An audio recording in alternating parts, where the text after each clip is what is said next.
如果地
讲过，如果地球上所有的男人瞬间消失，会发生什么呢？男人消失后，接下来的几个小时，治安将会迅速恶化。并不是每个女人都是善良的，一些人会趁乱出来抢劫。为了保命，大家会先抢占药店和食品店。城市秩序混乱还不是最恐怖的，马上人们会面临军事设施失控的情况，军舰、潜艇，甚至在前线的坦克、战机都变得十分不安全。当然，近在眼前的是，女性要面临电力短缺和食物短缺的情况，各种疾病也会频繁发生。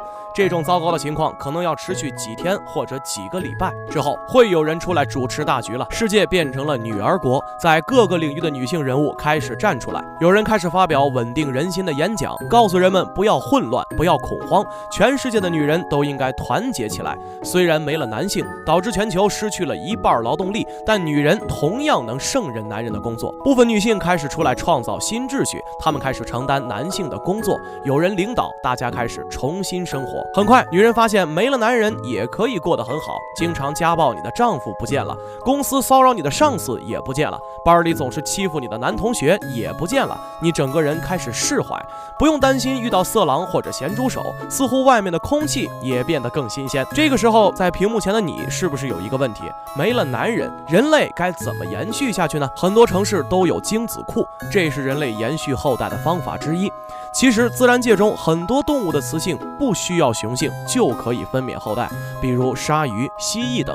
这种现象被科学家们称作孤雌生殖。那么在男人消失之后，女人会不会进化出孤雌生殖呢？如果地球上所有男性突然消失，女人还能繁衍后代吗？2004年，日本东京大学广川野教授做过一个实验，他培育出一种经过基因改造的母老鼠。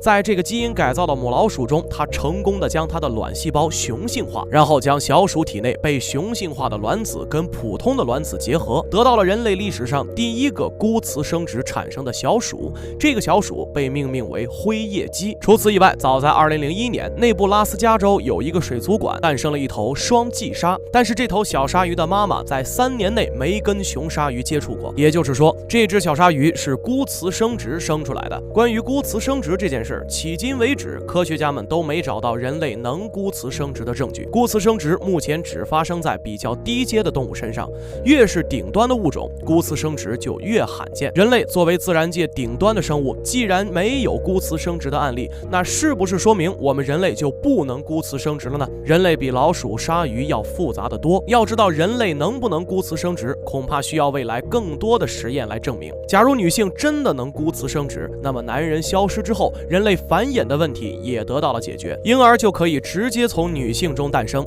那么女性统治的世界会更和平吗？其实不一定。虽然世界上各种工作女性都能胜承认女性也有科学家，可以实现后代延续。可是这样的话，文明将会出现断层，人类后代体内的基因将不再是完整的人类基因。如果地球上所有的男人真的有一天消失了，人类最终会走向灭亡。